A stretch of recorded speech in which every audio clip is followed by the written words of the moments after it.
A gente fala agora de finanças pessoais. Quarta-feira é dia de falar de dinheiro, de economia. Daniel Santos, nosso colunista com a gente. Professor Daniel, mais uma vez, bom dia, seja bem-vindo. Obrigado, Ronaldo, e obrigado aos nossos telespectadores. A gente vai falar hoje sobre investimentos em imóveis, porque imóvel sempre parece ser um investimento seguro, mas ele tem também algumas desvantagens. Mas, além da segurança, devem existir outras vantagens, né? Bom, vamos falar um pouquinho sobre isso. Imóvel é um bom investimento? O importante é o seguinte, quando nós falamos em investir em imóveis, né, se busca um imóvel para poder morar nele, a primeira coisa que a gente fala para o nosso investidor, nosso telespectador, é deixar a emoção em casa, né? Porque tem aquela perspectiva de que alguém, quando vai ver o imóvel, ele já começa a fazer uma projeção, a sonhar com aquele imóvel. E não é que esteja errado.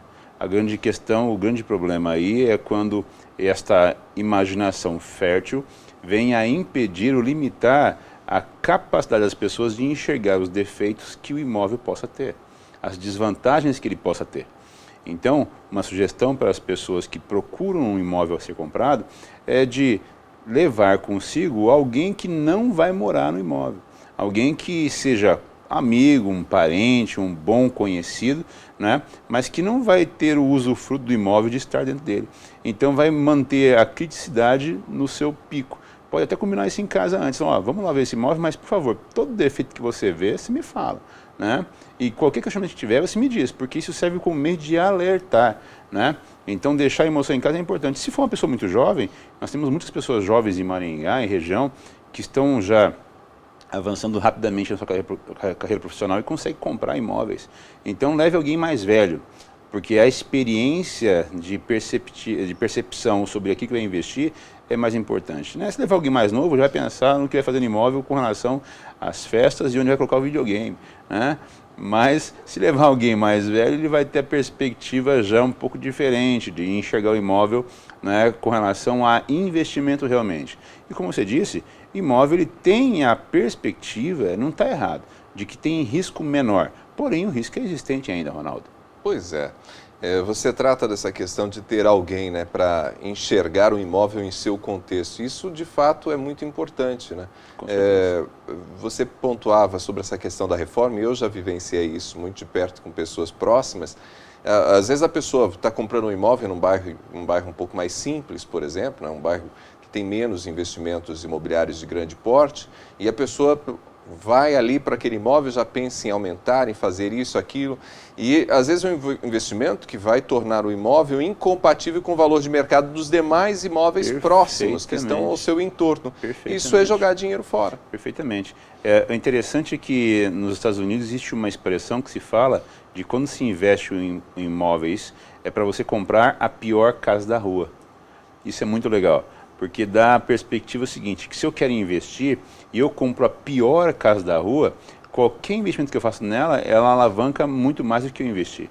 Então eu tenho um ganho pelo meu entorno, que é exatamente o correto e o inverso do que você disse agora há pouco. Alguém pega um imóvelzinho lá e então ele começa a fazer uma série de ajustes para poder construir o seu castelo. Daqui a pouco vira o melhor imóvel do bairro. Isso não é um bom negócio. Exatamente. Por quê? Porque eu vou ter imóveis em volta que depreciam o meu bem. Então ele deixa de ser um investimento. E veja, o risco é sempre presente, né? A gente fala de que imóvel tem menos risco e algumas pessoas enxergam o imóvel como sendo um investimento de renda fixa, porque seria um aluguel quando está alugado, né? Mas eu tenho diversos custos que também acabam afetando o imóvel. Manutenção, se for um apartamento também a gente entende sobre a questão de condomínio, né? Toda a parte de imposto, tudo isso afeta a rentabilidade do imóvel. Então é importante colocar na ponta do lápis tudo aquilo que entra de dinheiro e aquilo que sai também, para poder avaliar de maneira clara quanto é que de benefício realmente ele traz, se a gente fala em imóvel, né, para investimento. Um ponto interessante, que não é assim o objetivo nosso aqui discutir essa questão, mas o imóvel tem risco. Se alguém compra um imóvel perto de um lugar que tem uma erosão, né, e esse buraco engole o imóvel e o terreno desaparece, ele perdeu o terreno, perdeu o imóvel. Um exemplo extremo que não que se aplica, vamos pensar em Mariana, por exemplo. Isso é uma situação extrema, obviamente. Claro. Mas é para entender que ainda assim existe o risco envolvido em qualquer investimento, inclusive imóveis, né? Prédios, etc., a mesma situação. Então, é importante avaliar isso com carinho. Tem que ter esse tipo de cuidado, né? No cenário como a gente está vivendo, de tensão econômica, pegar o dinheiro e colocar num imóvel, se você tem um dinheiro, digamos, guardado na poupança, no CDB, é uma estratégia sensata ou é melhor esperar, por exemplo, o momento econômico, digamos, trazer outras perspectivas? A mudança de ventos, né? O legal é imaginar o seguinte: quando nós temos uma situação de crise econômica, o mercado ele não é mais comprador. Então a balança se inverte em favorecimento ao comprador. Eu tenho mais gente ofertando imóveis do que gente comprando. Então o benefício fica com quem está comprando.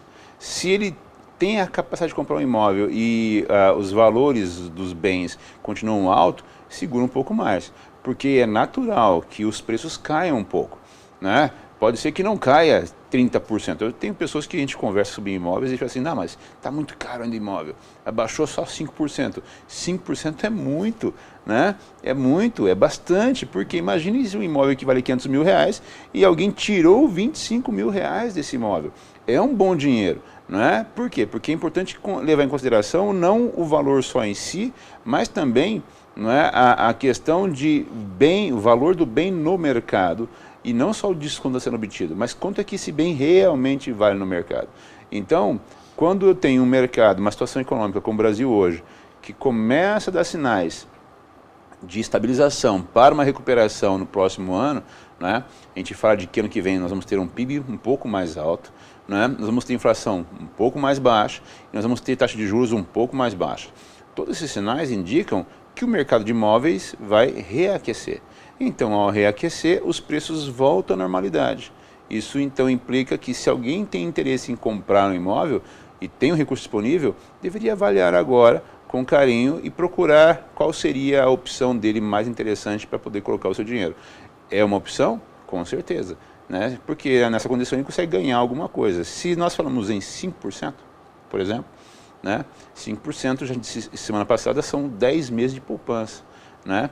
Então, R$25 mil de custo a menor já é o dinheirinho que ele já consegue comprar, melhorar um pouquinho o carro dele, ou então fazer uma reformazinha no imóvel e garantir uma qualidade de vida superior.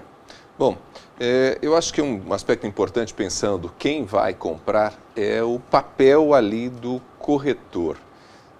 Tem que ser alguém de bastante confiança, né? Tem que ser de confiança, né? E existem muitos profissionais no mercado e é importante que tenha essa relação clara, transparente, de poder realmente rasgar o verbo e dizer que não está feliz ou que quer assim ou que é assado.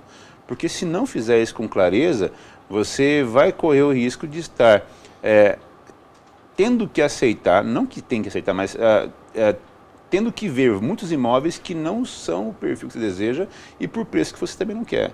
Então, um corretor, para quem está vendendo, né, tem que ser muita confiança também, e assim como também quem está comprando, né? Existe até um livro que virou filme depois, que é Freakonomics, né, que é o lado oculto da economia, que o autor ele trata sobre isso, inclusive, que um corretor ele tem uma pressão maior sobre quem está vendendo imóvel, porque se passar 6 meses com o mesmo imóvel sem vender, ele trabalhou 6 meses e não ganhou nada.